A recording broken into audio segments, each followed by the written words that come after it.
में संत इस सत्ता के मोह से, संपत्ति के मोह से, सम्मानों के मोह से और ये भौतिक सुखों का क्षणिक आकर्षण इससे हटा करके यो वही भूमा तत्सुखम हमें अनंत की ओर लेकर के जाते हैं। आज मैं इसी बात के साथ अपने मुझे यहाँ प्रसंग चला कि स्वामी जी एक बार आप भी आइए, तो मैंने कहा मैं देखता हूँ जहाँ संभव हो सकेगा मैं जरूर आऊँगा। एक बार विचार हुआ कि पंजाब की यात्रा के दौरान मैं उधर आश्रम में जाऊँ जहाँ से उस महापुरुष ने इतना बड़ा तप करके और इस पूरी ज्योति का विस्तार पूरे संसार में किया। दूसरा यह है कि मैं जहाँ कहीं अनुकूलता हो तो कल प्रभात में मैं अहमदाबाद और उससे आगे एक बहुत बड़ा स्थान था स्वामीनारायण संप्रदाय का, वड़ताल गद्दी का, वहाँ भी लाखों लोगों का कार्यक्रम था। उससे शाम को लौटा, रात को 12 बज गए।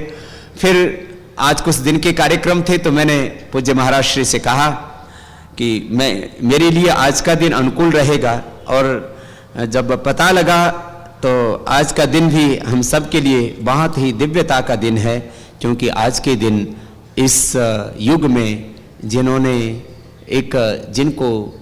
दलित समाज कहा जाता है, जिनको वंचित समाज कहा जाता है, जिसका समाज ने कई बार अज्ञान अविवेक के कारण से अनादर किया, तिरस्कार किया, ऐसे उस वर्ग में ऐसे महापुरुष हुए जिन्होंने सबके भीतर उसी भगवान की ज्योति को प्रकट किया। ऐसे संत गुरु रविदास जी महाराज जी का भी आज प्रागट्य उत्सव है। ये भी संयोग है कि इधर आप भगवान श्री राम का जन्मोत्सव मना रहे हैं इस कथा के माध्यम से श्रेया जी के साथ में।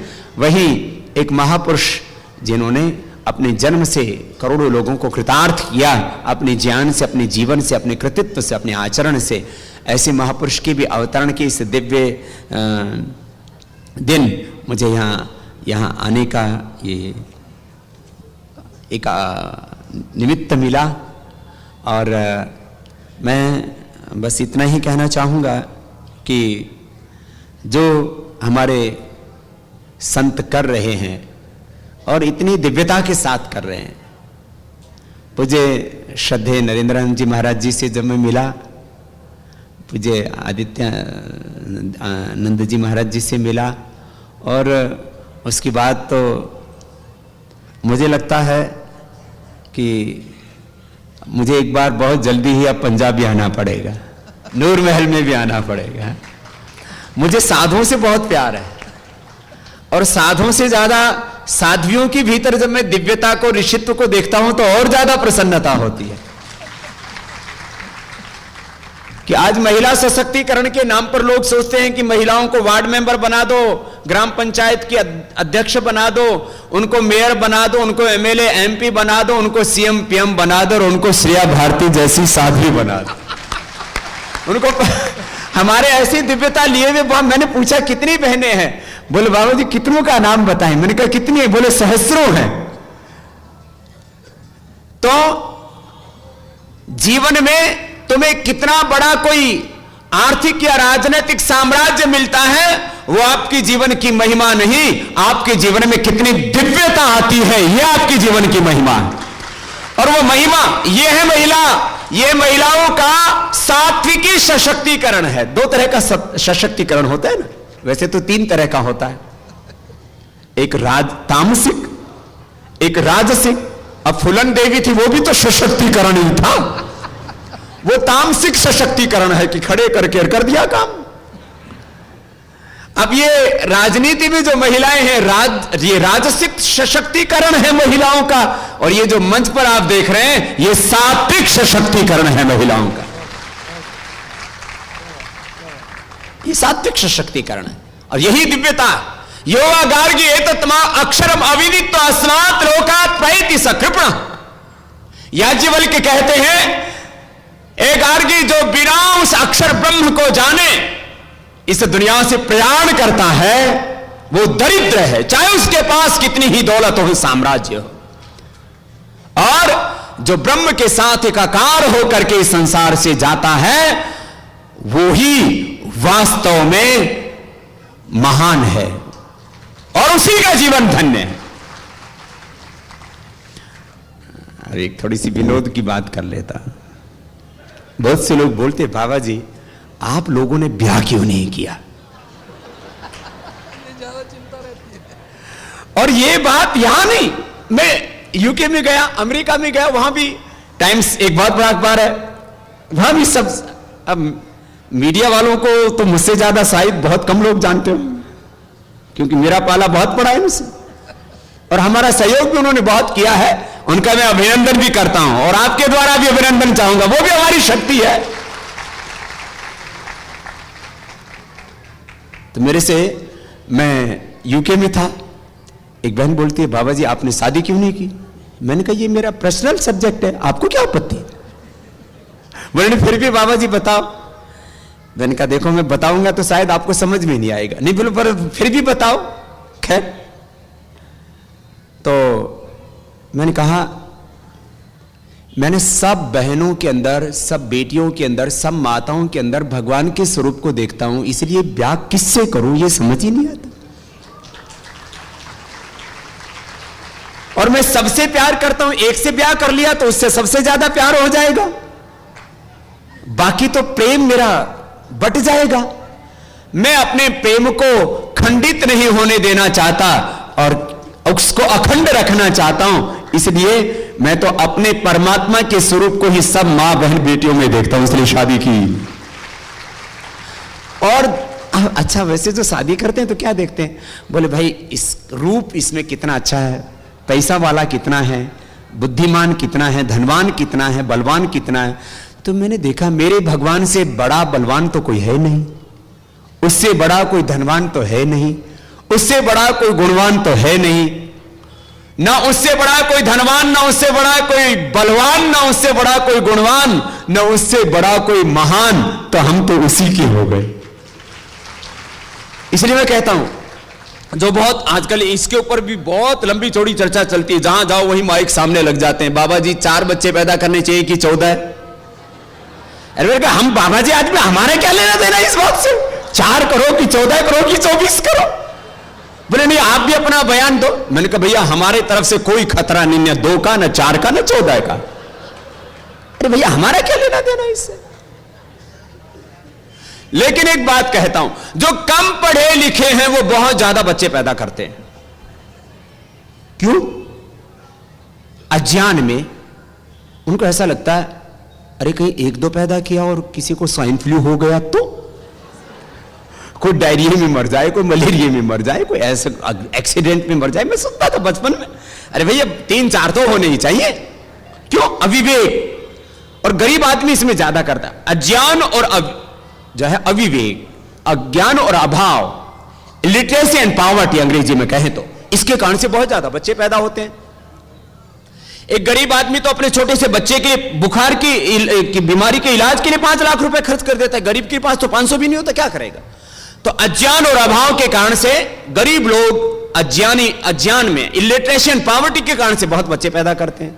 जो थोड़े समझदार हैं वो 2-3 पैदा कर लेते हैं, और जिनका विवेक पूरी तरह से जागृत हो जाता है वह हमारी तरह से बच्चे नहीं पैदा करते, वो सभी के बच्चों को अपना ही बच्चा मान लेते हैं। इसलिए आप भी मुक्त हो जाओ इससे। वैसे भी 125 करोड़ की आबादी है, ज्यादा मत बढ़ाओ इसको। जो है उन्हीं को संभाल लो ना, अपना लो ना, भगवान के शरण में आओ, फिर देखो कितना आनंद आएगा। हाँ?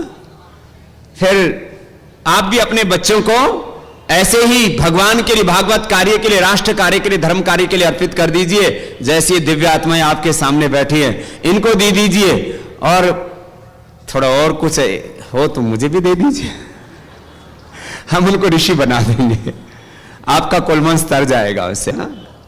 तो ऐसे इस दिव्यता के कार्य में अपने जीवन को लगाइए, अपनी संतानों को लगाइए।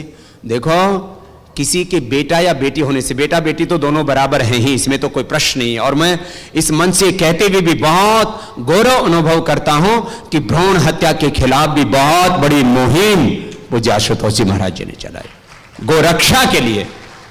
और जो दृष्टिहीन है चाहे बाहर से, उनकी अंतः दृष्टि जागृत करके उनके जीवन में जो दिव्यता प्रकट की, कितनी सेवा कर, इतनी दिव्यता। इस दिव्य ज्योति जागृति संस्थान इस अनुष्ठान में मैं अपनी प्रसन्नता व्यक्त करते हुए और जो एक विश्वास का हमारा परस्पर संबंध है, उस विश्वास के संबंध के आधार पर बस इतनी सी बात कहते हुए कि हम चाहे हरिद्वार में बैठे हों, चाहे आप नूर महल से पूरी दुनिया में भगवान का नूर फैलाने के लिए पुरुषार्थ कर रहे हो, हम संतों के संगठन संस्थान अलग हो सकते हैं, लेकिन हम संतों का ध्येय अलग नहीं हो सकता। संगच्छध्वम संवदध्वम संभो मनांसि जानताम देवाभागम यथा पूर्वे संजानानाम उपासते। ये तो हमारी परंपरा है। समानो मंत्र समिति समाने समानम मनः सचित्तम एसम समानम मंत्रम अभिमंत्र एव समानेन वो हविषा जुहोमि समानि वाकृति समान हृदयानि व समान वस्तु वो मनस यथा वस्तु सहासति। ऐसी दिव्यता हम साथ में मिलकर चले, वेद के पथ पर, ऋषियों के पथ पर, धर्म के पथ पर, सत्य के पथ पर, प्रेम के पथ पर, सेवा के पथ पर संगठित होकर के चलें। और यही अपना अंतर्भाव, यही अपने मन का ये जो प्रेम का संबंध है, जो एक विश्वास का संबंध है, और ये जो वेद का उद्घोष है कि आओ हम साथ में मिलकर के चलें और अपने जीवन में और जगत में दिव्यता का विस्तार करें। इस अपने अंतर्भावना को यहाँ कहने के लिए आया। आप सब ने, पूरे दिव्य ज्योति जागृति संस्थान ने मुझे बहुत ही आत्मीयता से अपना ही स्वरूप मान करके मुझे आमंत्रित किया, और मैं तो सबको अपना स्वरूप मानता हूँ, और यही तो हमारी परंपरा है। ये बाहर के रूप भिन्न भिन्न हो सकते हैं, लेकिन ये भिन्नता वास्तविकता में नहीं है। मृत्युः स मृत्युम आपनोति, मृत्युः स मृत्युम प्राप्नोति, ये नानाविह पश्यति। हमारा तो दर्शन है एकत्व का, फिलॉसफी ऑफ वननेस। तो इसी एकत्व में हम निरंतर जीते रहें। अंत में पुनः मैं 4 आह्वान हमेशा करता हूं। एक तो योग को अपनाओ, सुबह उठ करके योग करो। मैं देख रहा हूं कुछ मोटे मोटे भी मेरे सामने बैठे, तो हमारे साधु सब एकदम फिट है। इसके लिए भी एक बार इनका अभिनंदन कीजिए। हमारे साधु हैं, साध्वी हैं। पूज्य महाराज जी, आशुतोष जी महाराज जी से लेकर के, नरेंद्रानंद जी से लेकर के, और श्रेया जी से लेकर के दूसरी हमारी सभी बहनें, और मोटी आगे होना भी नहीं। हाँ बहनों, साधु को बाहर से भीतर से दिव्य होना चाहिए। हाँ? वो एक रोल मॉडल है। ये रोल मॉडल आइकॉन हमारे हीरो हीरोइंस नहीं है। हमारे रोल मॉडल, हमारे आइकॉन है भगवान राम, भगवान कृष्ण, भगवान बुद्ध, भगवान महावीर, गुरु नानक देव, गुरु गोविंद सिंह, गौतम कड़ा, जमिनी, पाणिनि, पतंजलि, हमारे ऋषि मुनि, और ये हमारे साधु संत। ये हमारे रोल मॉडल है, और इनको अपने आंखों के सामने रखो और अपने सुबह उठ करके योगाभ्यास करो। तस्मात योगी भव अर्जुन, योगी बन जाओ सब। सुबह उठ करके पूछ लो, पूर्ति भाव में क्या करे, भगवान में ना मन नहीं लगता। मैंने कहा कहां लगता? बोले इधर उधर भटकता रहता है। अब बताओ, कोई जंगली जानवर है तुम्हारा मन? कोई आवारा कुत्ता है, गधा है, घोड़ा है, क्या है? अरे भैया, तुम्हारा मन अपने काबू में रखो। बोले बाबा क्या करें, ये मन काबू में नहीं आता। मनड़ा थार है मत चलो तो सीधो नरक ले जाव रे मन मारा थन कई विधि समझाओ। ये मन, ओहो, चंचलम ही मना कृष्ण प्रमाथि बलवा दृढ़ तस्याहम निग्रहम मन्ने वायुर्व सदुष्कुर्म। तो आप ऐसा करना, सुबह उठ करके आपको मन काबू में करना है। तो एक उपाय बताता हूं, जिनको ब्लड प्रेशर, शुगर, हार्ट की प्रॉब्लम हो तो धीरे धीरे करना ऐसे।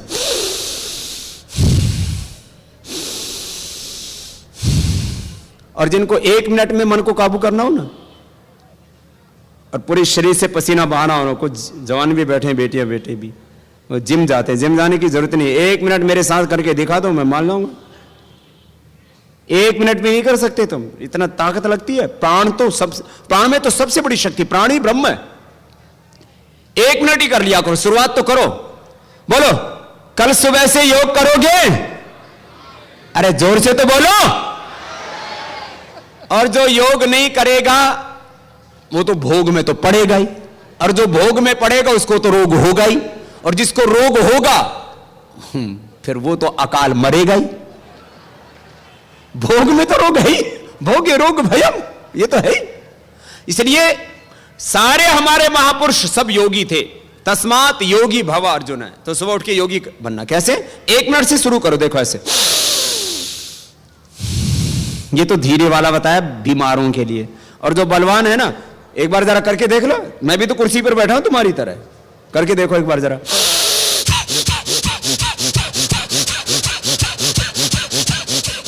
करो ना, 1 मिनट में पसीना चूने लगेगा। और मन तो पालतू कुत्ते की तरह तुम्हारे पास में खड़ा मिलेगा। हाथी के ऊपर जैसे अंकुश लगा दिया हो, हाँ, जैसे जो है घोड़े के नाक में नकेल डाल दी हो, एकदम काबू में आ जाता है भाई। पूरे वेग से करना। चले भांति चलम चित्तम निश्चले निश्चलम, बोले एकदम आपके मन में काबू में आ जाएगा। दूसरा कपाल भांति करके देख लेना, प्रसाधन विधानाभ्याम वा प्राण से, और माथे पर तेज आ जाएगा। फिर ये जो नकली सौदेबाजी चल रही है ना सुंदर बनने की, फेयर एंड लवली लगा लूंगी, गोरी हो जाऊंगी। हरियाणा के एक आदमी ने घड़ी खरीदी और अपनी भैंस के पुट्ठे पे 5 साल तक रगड़ी। 1 इंच भी गोरी ना हो रही है, छोरी हो तुम कैसे हो जाओगी? वही बावड़ी हो रही कि मैं क्रीम लगाऊंगी और गोरी हो जाऊंगी। कोई दुनिया में एक भी नहीं हुआ गोरा गोरी। हाँ, तो क्या करो,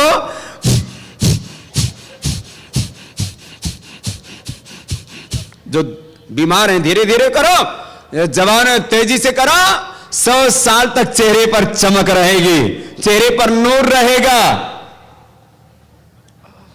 और नूर वाला फिर नूर महल में आएगा, फिर तो मोक्ष ही हो जाएगा तेरा। ऐसे करो थोड़ा, एकदम पूरे मस्टंडे बैठे हुए कुछ, ये ठीक नहीं है भैया। हाँ देखो, गलत बात है। जो मोटे हैं वो जीते जी भी दुख पाते हैं, और अंत में जब शमशान में जाते हैं तब लोग कहते हैं मर तो गया, मरते समय भी दुख ही देके गया है, ठाया भी नहीं जा रहा। तो भाई ये कपालभाति क्या करो सुबह उठ करके, बहुत जरूरी है। ना ब्लड प्रेशर होगा, ना शुगर, ना बीपी, अरे कोई ना कोलेस्ट्रॉल, ना जोड़ों का दर्द, ना नींद की, अरे कोई बीमारी नहीं। देखा मस्त रहोगे, वैसे मैं तुम्हारे सामने बैठा हूं, कोई गम नहीं। जब सोए तब नींद आ जाती है, और जब जागे तो पूरी दुनिया को जगा देते हैं। ऐसे रहो, मस्त। यहां जिसको देखो यूं मुंह सड़ा सा। यहां श्रेया जी हंसाने की कोशिश करती है, तब भी एक बार हंसती है, फिर ऐसे घुर के देखती है, पता नहीं कहां से आ गई हंसाने वाली। तो आदमी का मन खुश नहीं होता ना, उसको हंसाने वाला भी अच्छा नहीं लगता है। उसको कोई गम की बात करे ना तो और ज्यादा मजा आता है, उसकी चैन जुड़ी हुई है ना, खुश रहो ना। चलो योग करना, आयुर्वेद जो ऋषियों का ज्ञान है। पहली बात तो बीमारी नहीं होना, और आयुर्वेद की जड़ी बूटियों को तो बिना बीमारी के भी तो उपयोग कर सकते हैं ना। स्वस्थ से स्वास्थ्य रक्षणम, आतुर से विकार प्रशमनम। तीसरी बात, स्वदेशी का ही उपयोग करना। मैं आपसे पूछता हूं, देश का पैसा देश में रहना चाहिए कि विदेश में जाना चाहिए? और जब आप विदेशी सामानों का इस्तेमाल करते हैं तो पैसा कहां जाता है? बस ये बात बैठा लेना। महात्मा गांधी ने और क्रांतिकारियों ने शांति और क्रांति का आंदोलन करके उन अध्यात्म धर्म और क्रांति धर्म महापुरुषों ने हमें राजनीतिक आजादी तो दिला दी, अब इस देश को आर्थिक और आध्यात्मिक आजादी भी दिलानी है, और स्वाधीनता में हमें जीना है। आध्यात्मिक स्वाधीनता, आर्थिक स्वाधीनता, इसके लिए स्वदेशी को भी आप अपनाना। मुझे पूरा विश्वास है आप इन व्रतों में जरूर जिएंगे। योग, आयुर्वेद, स्वदेशी और वैदिक संस्कृति का, ऋषि ज्ञान परंपरा का यह अनुष्ठान हम सब का अनुष्ठान है। अंत में 2 शब्द प्रार्थना के बोलते हुए अपनी बात को विराम दूंगा। और मुझे पूरा विश्वास है जो आपको यहाँ से ज्ञान दीक्षा दी जा रही है उससे आपके जीवन में अज्ञान का अंत होगा और आप भी अपने महापुरुषों की भांति, उन्हीं का तो खून हमारे भीतर है, अपने जीवन में दिव्यता लेकर के आएंगे। आइए मेरे साथ मिलकर के एक भजन गाएंगे। आप भी बजा लो।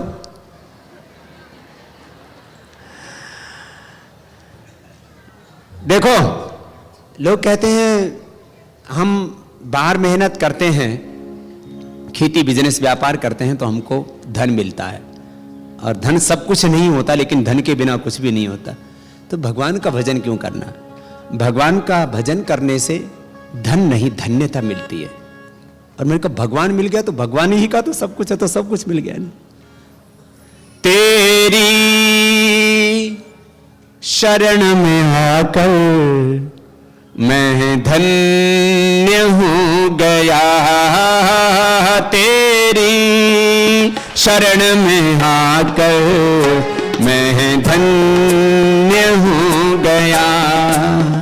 जन्मों की प्यास थी जो, जन्मों की प्यास थी जो संपन्न हो गया, तेरी शरण में आकर मैं धन्य हो गया, तेरी शरण में आकर मैं धन्य हो गया। दुख में तड़प रहा था प्रभु मुद्दतों से मैं, ओ दुख में तड़प रहा था प्रभु मुद्दतों से मैं, एक बार दृष्टि डाली, एक बार दृष्टि डाली, संपन्न हो गया, एक बार दृष्टि डाली, संपन्न हो गया। जन्मों की प्यास थी जो, जन्मों की प्यास थी जो संपन्न हो गया, तेरी शरण में आकर मैं धन्य हो गया, तेरी शरण में आकर मैं धन्य हो गया। गुरु की शरण, भगवान की शरणागति से ही उपकार होना, इसलिए मिलकर के गाएंगे। ये हमारे अंतर के भाव, ये प्रार्थना।